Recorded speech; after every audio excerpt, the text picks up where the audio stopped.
bisa masuk?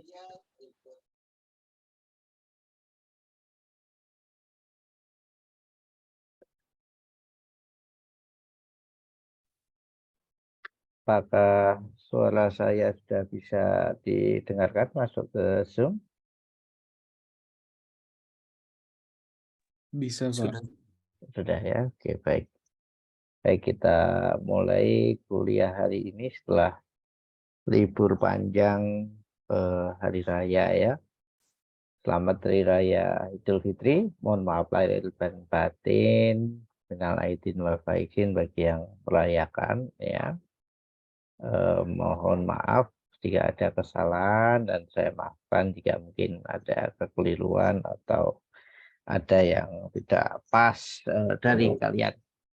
Oke, untuk kuliah hari ini materinya bisa dilihat di blog ya.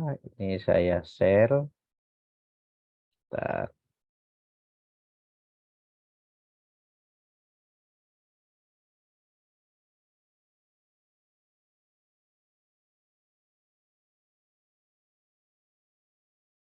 Oke, itu ya. Mungkin sudah kelihatan. Kemudian silahkan Anda absennya. Absennya di bagian bawah. Jadi ini kalau ini tarik ke bawah di sini. Nah, ini ada data absensi. Untuk pagi hari ini 502.709.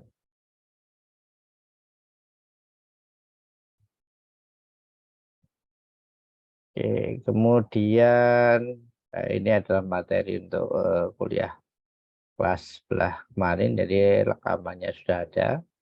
Yang hari ini pun juga saya rekam ya. Jadi kalau yang tidak bisa mengikuti kuliah sinkronus bisa mengikuti kuliah secara asinkron.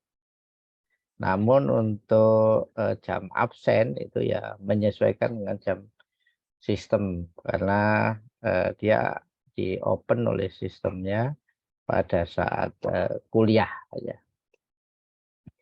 Oke, baik. Hari ini kita akan bahas tentang proses model ya, atau memodelkan satu aktivitas yang ada di dalam bisnis sebagai inputan untuk membuat perancangan sistem informasi.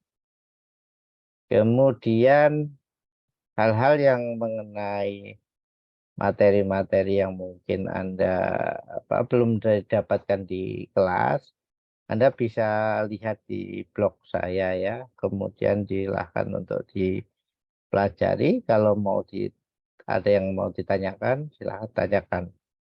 Mengingat kuliah hari Rabu ini kadang ada hari libur dan sebagainya sehingga itu tidak bisa terselenggara. Anda silahkan Anda buka di sini ya. Ini ada link-linknya semuanya sudah saya tuliskan. Juga dilengkapi dengan latihan dan juga dilengkapi dengan video ya. Nah, kalau ada yang mungkin barangkali kelewat atau tidak bisa dipahami, bisa ditanyakan. Jadi intinya jangan mengandalkan hanya di kelas, tapi bisa belajar secara mandiri di blog, kemudian juga di buku yang ada di link ini. Baik, hari ini kita akan bahas tentang proses model ya, atau proses modeling, atau kalau bahasa Indonesianya ya pemodelan proses. Apa sih pemodelan proses? Itu adalah nih ya, visualisasi atau penggambaran aktivitas dan alur data yang menggambarkan bagaimana bisnis atau organisasi beroperasi. Contoh misalnya adalah katakanlah proses pendaftaran mahasiswa.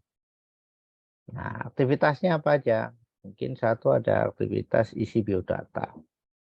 Kemudian yang kedua ada aktivitas pembayaran atau transfer bank. Kemudian ada aktivitas misalnya pencetakan bukti pendaftaran. Nah, itu adalah namanya itu adalah visualisasi proses. Nah, masing-masing aktivitas tadi itu digambarkan di dalam bentuk model. Modelnya ya antara ada apa istilahnya sebuah kotak yang menunjukkan proses atau bisa juga lingkaran dan juga yaitu aliran data atau anak panahnya. Oke. Kemudian proses modeling ini mengilustrasikan aktivitas-aktivitas yang dilakukan dan bagaimana data berpindah di antara aktivitas-aktivitas itu. Kemudian cara untuk merepresentasikan proses model itu antara lain dengan menggunakan data flow diagram ya. Metode yang lain bisa juga yaitu menggunakan yang namanya activity diagram ya. Bisa juga menggambarkan flowchart system ya. Nah, sesuai dengan buku dari Alan Dennis ini, nah, kita proses modelnya kita gambarkan dengan pakai data flow diagram. Kemudian ada dua jenis data flow diagram, yaitu logical sama physical. Logik, namanya logik itu di pikiran, berarti logik itu adalah konseptual. Konseptual itu adalah yang belum diimplementasikan, masih ada dalam logika berpikir.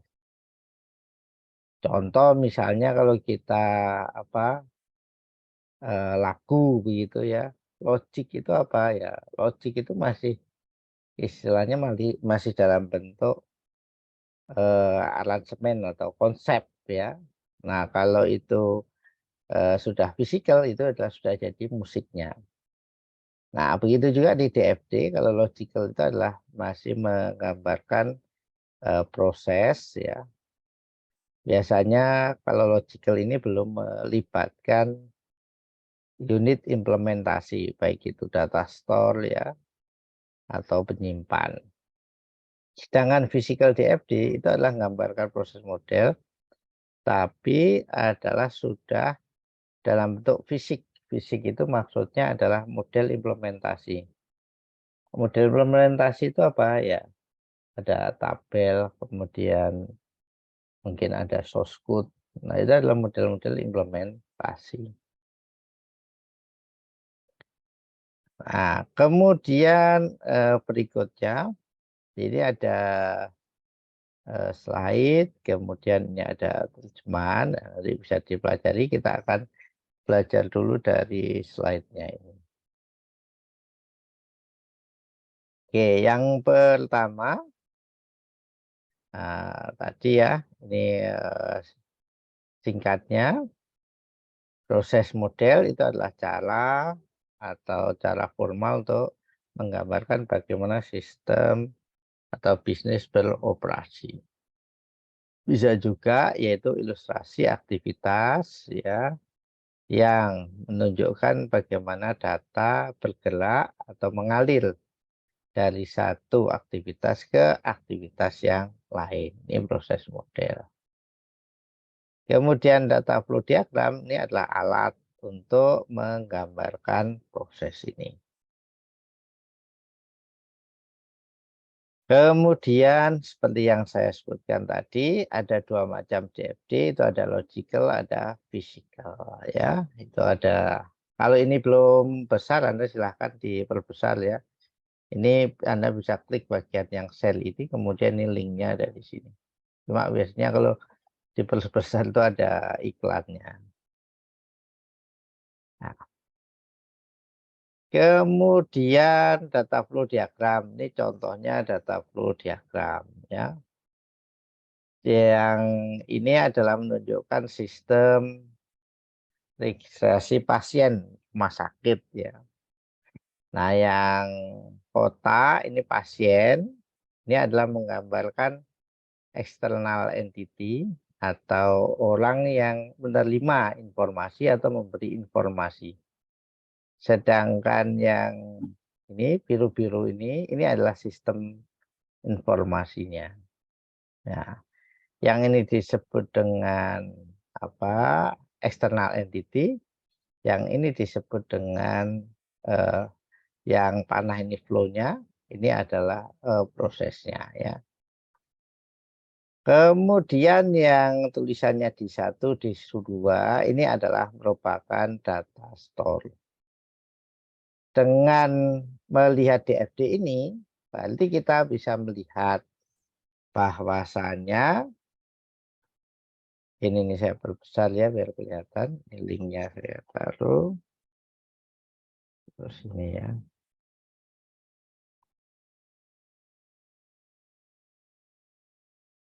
Berapa tadi?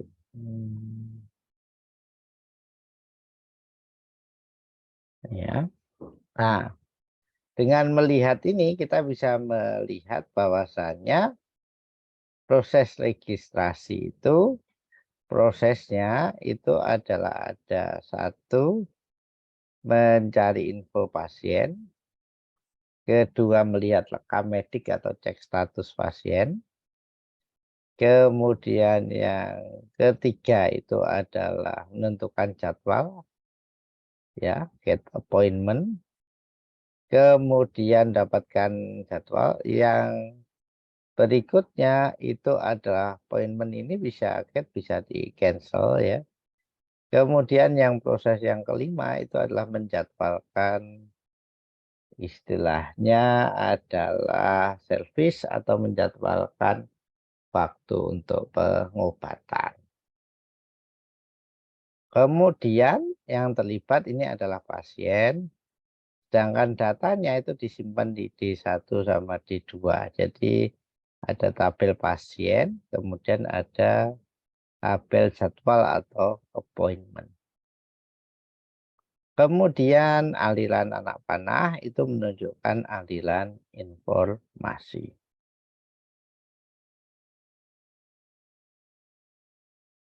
Nah, elemen dari DFD yaitu yang tadi ya ada 11, 12, 13 sampai 15 itu disebut dengan proses, yaitu activity atau fungsi ya. Bisa aktivitas, bisa fungsi, bisa modul yang menunjukkan ya spesifik aktivitas bisnis yang dilakukan. Proses ini bisa manual, bisa juga terkomputerisasi. Misal aktivitas pembayaran itu kita bisa pembayaran lewat cash, itu manual, dihitung, dicek uangnya oleh orang, atau komputerisasi misalnya bayar lewat kartu. Kemudian berikutnya adalah data flow, list tadi ya. Itu adalah merupakan single piece of data, data tunggal ataupun juga koleksi data. Data tunggal itu contohnya nomor pasien itu data tunggal. Tapi kalau data pasien itu bisa koleksi of data karena pasien itu datanya apa aja, ada nama, ada alamat, kemudian ada umur biasanya, ada jenis kelamin. Itu adalah collection of data. Kemudian data flow itu ada start sama end. Startnya itu awal panah, endnya itu adalah ujung dari panah. Kemudian yang ada tulisannya tadi D1, D2, D3 itu adalah data store. Data store atau unit penyimpan data, yaitu koleksi data yang akan disimpan dengan berbagai macam cara. Berbagai macam cara itu ya bisa lay atau memori ya, bisa file, bisa tabel, itu adalah disimpan berbagai macam cara. Kemudian data flow ini ya, ini adalah bisa di retrieve atau diambil dari data store. Biasanya panahnya adalah menuju ke proses. Atau bisa juga diupdate atau ditambahkan ke data store. Panahnya menuju D1, D2 ataupun D3.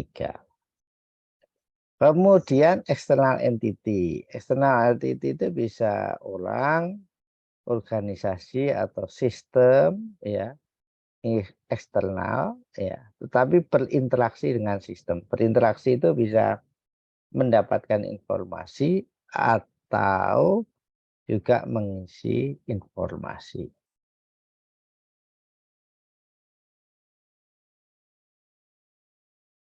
Dari sini ada pertanyaan, silahkan kalau ada pertanyaan. Ini barusan ada yang join ya. Selamat datang bagi yang baru join. Nanti kalau misalnya ada materi yang lewat, silahkan diikuti lewat videonya ya. Recordingnya nanti saya tambahkan ke halaman blognya. Ya, ada pertanyaan dari sini? Kalau nggak ada, saya lanjutkan dulu. Ini ada apa iklannya. Oke. Nah, penggambaran tadi ada proses, data flow, data store, sama external entity. Itu ada dua kaidah ya, yaitu ada kaidahnya Ginn and Selson simbol. Ya, ini yang membuat ya bukunya Ginn and Selson. Yang kedua itu adalah DeMarco-Yurdon. Kalau Ginn itu menggambarkan segi empat yang nggak bersudut ya. Kemudian untuk datanya itu digambarkan dan tulisannya D1, kemudian segi 4 yang terbuka 1. Kalau yang DeMarco-Yurdon itu segi 4 yang dua-duanya terbuka.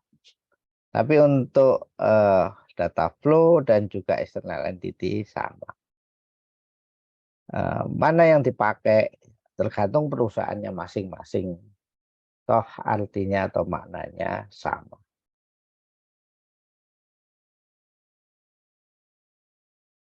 Oke, kemudian bagaimana caranya atau menggunakan DFD untuk mendefinisikan proses bisnis. Nah, ini bisa dilakukan. Biasanya proses bisnis itu adalah kompleks, ya. Kalau itu mau digambarkan dalam single DFD, maka biasanya dilakukan dekomposisi atau dipecah, ya, didetilkan, ya, sesuai dengan hierarki dari diagram DFD.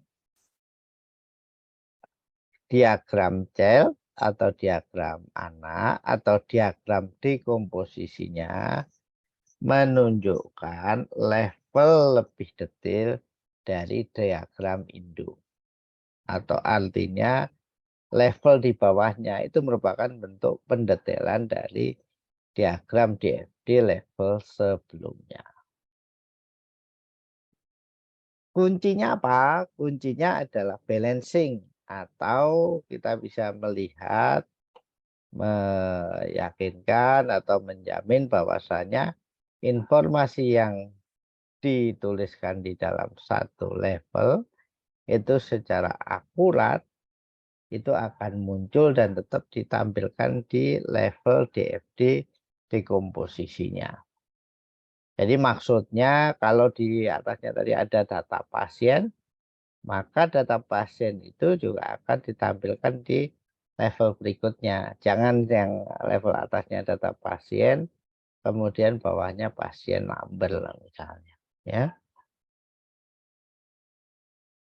Nah, ini adalah contoh ya. Contoh melakukan dekomposisi dari satu sistem informasi, ada entity, kemudian ada eh, diagram level dekomposisi bawahnya atau lebih detail. Kalau kita lihat, ini konteks diagram, ya, konteks diagram itu selalu menunjukkan satu proses, kemudian ada beberapa entity eksternal. Yang satu proses itu menunjukkan sistem yang akan dibuat. Sedangkan entity itu adalah sumber maupun tujuan informasi. Di beberapa buku, konteks diagram biasa disebut juga level 0. Namun di buku yang Barbara Dixon ini konteks diagram disendirikan ya. Level 0-nya baru yaitu adalah yang di bawahnya ini. Tapi di beberapa buku ini yang paling atas ini level 0, level 1, level 2, level 3. Nah, kalau saya memudahkan itu adalah saya ngikuti ini aja apa istilahnya yang satu angka ini yang 0 ini adalah level 0. Sedangkan yang 1, 2, 3 ini karena ini adalah masing-masing prosesnya itu telah satu angka ya angka 1, angka 2, angka 3 ya ini level 1. Sedangkan 21, 22, 23 ini karena angkanya adalah 2 ini adalah level 2. Untuk memudahkan ya. Oke, baik. Nah, gimana cara mendekomposisinya? Perhatikan ini ada entity A, entity B, kemudian ada information systemnya. Prosesnya proses 0. Ingat di konteks diagram tidak ada data store-nya. Karena menunjukkan whole system atau sistem secara umum. Kemudian berikutnya itu adalah di level 0 ya. Level 0 yang Anda perhatikan ini adalah dari angka 0 ini dipecah jadi 3 proses. Di sini disebut proses T, proses U, proses P. Yang perlu diperhatikan ini adalah dari entity A ke information system ini yang level 0 ini anak panah datanya. Yang atas itu X masuk, kemudian yang keluar Y sama Z. Nah, di level bawahnya berarti harus ada X masuk, kemudian keluar Y sama Z. Nah, di dalamnya yaitu adalah data-data yang diproses. Ya, kita bisa menambahkan. Intinya balancing itu adalah level sebelumnya sama sesudahnya. Itu aliran data itu tidak ada yang hilang. Oke, kemudian berikutnya. Berikutnya itu adalah level 1. Ini DFD ini level 1. Ini adalah yang dipecah. Ini proses 1, proses 2, proses 3 di masing-masing ini bisa dipecah ya atau didekomposisi kalau prosesnya rumit dan perlu didetailkan. Tapi khusus untuk contoh ini yang dipecah adalah di proses 2 atau proses U ini. Maka dipecah jadi 21, 22, 23. Nah, kalau 2 ini harus diingat anak panah yang masuk dan keluar yaitu apa? Ada B, ada Y, ada A, ada MN. Nah, ini pastikan B, Y, A, kemudian sama MN. Sedangkan di dalamnya boleh ada tambahan data lagi. Kemudian proses 22, 22 dipecah lagi atau dikomposisi lagi menjadi proses K, proses L, proses M. Nah, harus diingat 21 itu, 22 itu panah yang keluar apa aja itu ada MN, GC sama KH. Ya ini KH, MN sama GC. Itu jadi di antara setiap level itu adalah merupakan pendetailan level atasnya. Biasanya kapan itu dipecah? Kalau misalnya prosesnya itu sama dengan 3 atau lebih dari 3 di dalamnya, nah itu perlu didekomposisi atau dipecah lagi.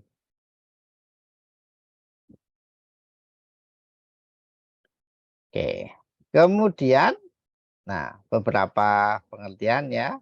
Ini penjelasan apa yang saya sebutkan tadi ya, konteks diagram merupakan level awal dari bisnis-bisnis, kemudian menunjukkan konteks atau bisnis proses yang akan diimplementasikan ya.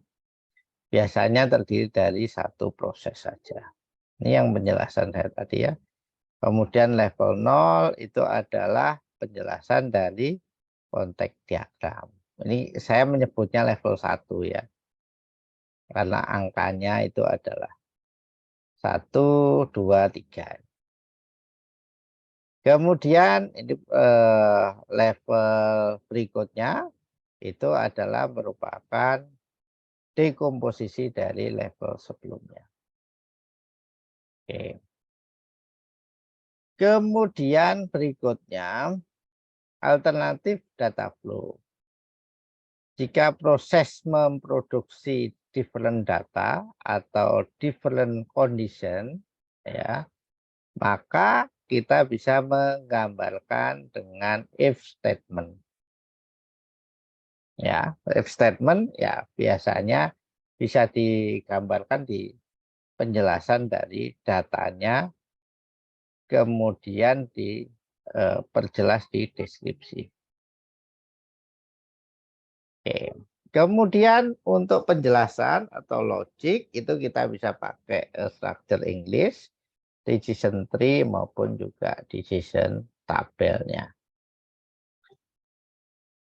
Oke, creating data flow kita akan melihat langsung untuk membuat data flow. Anda bisa buka katakanlah di sini yaitu bisa pakai bisa pakai Creately ini ya, atau biasa juga pakai diagram net ya. Silahkan masing-masing bisa dicoba ya. Contoh misalnya saya buka katakanlah diagram net ya. Saya buka aja diagram coba ya net, coba kita enter. Nah, di sini kan ada diagram net, yaitu ini ada gambar-gambarnya ya. Nah, Google Workspace Marketplace yaitu Draw.io boleh. Ini kita klik diagram net.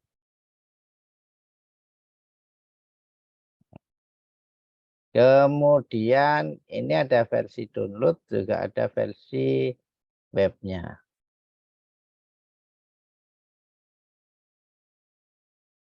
Untuk webnya kita bisa klik start.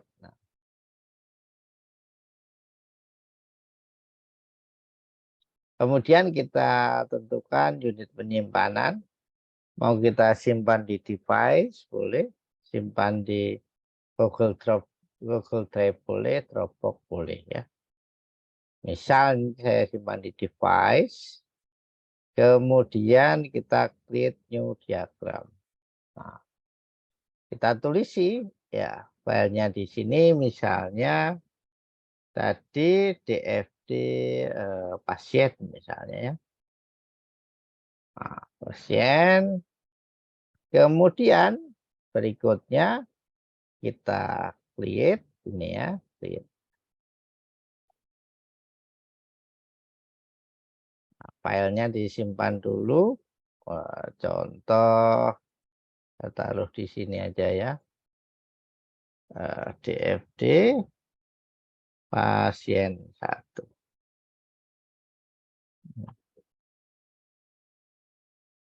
Save. Nah, ini adalah workspace-nya atau tempat kita menggambar. Kemudian DFD di mana? DFD di sini di advance, kemudian cari yang DFD ya. Kita ini more safe ini ya, more safe. Kemudian ini ada data flow diagram. Data flow diagram. Kemudian kita apply. Nah, nanti di sini akan tambahkan data flow. Nah, ini data flow-nya ya. Kemudian kita bisa nambahkan tadi pasien, kemudian proses ya. Nah, sebentar ini proses. Ini referen cari yang proses, data proses state ya. Oval proses ya. Loop ya. Kita tentukan aja dari sini ya. Nah, ini data proses ya, konteks diagram. mau besarkan boleh. Kemudian misalnya ini pasien, ya, kita tuliskan pasien, rename, cari rename ya, atau dituliskan yang sebelah kanannya. Kemudian ini untuk data store-nya. Ini untuk konektor atau aliran datanya ya.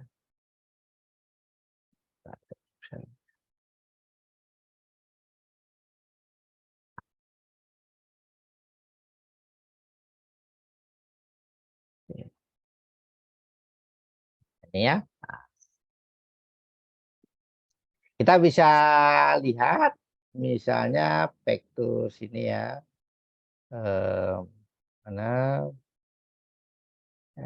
nih pasien, kemudian get pasien name, kemudian cek pasien, get appointment, schedule, maupun juga cancel appointment. Nah, ini digambarkan. Oke, baik, dari sini mungkin ada pertanyaan. Silahkan kalau ada yang mau disampaikan atau ditanyakan.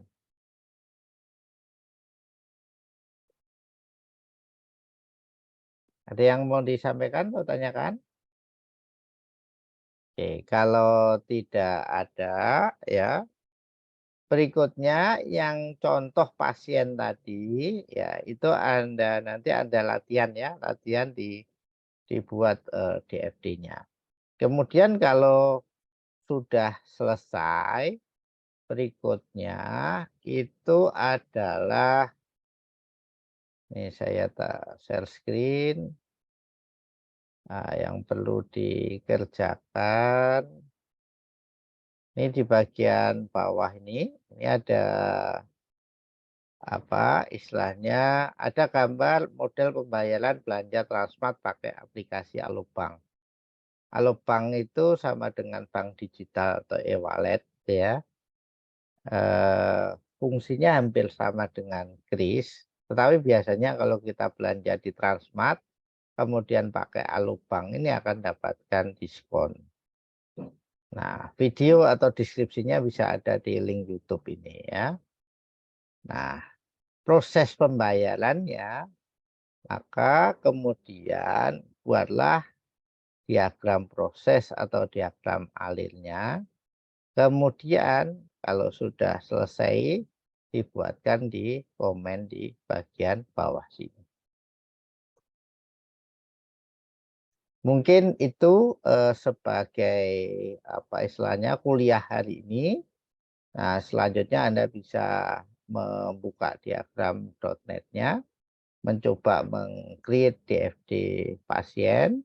Kemudian sebagai latihan itu adalah membuat model proses untuk pembayaran belanja di Transmart pakai aplikasi Alobank.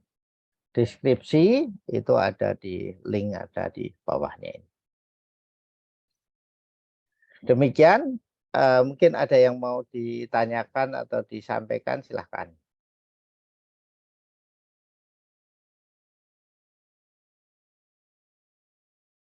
Ada? Kalau tidak ada, kuliah untuk pagi hari ini saya cukupkan sekian. Silahkan di sisa waktu ini Anda mencoba, membuat, dan juga melihat video YouTube-nya tentang Alobank itu tadi, kemudian dibuat DFD-nya.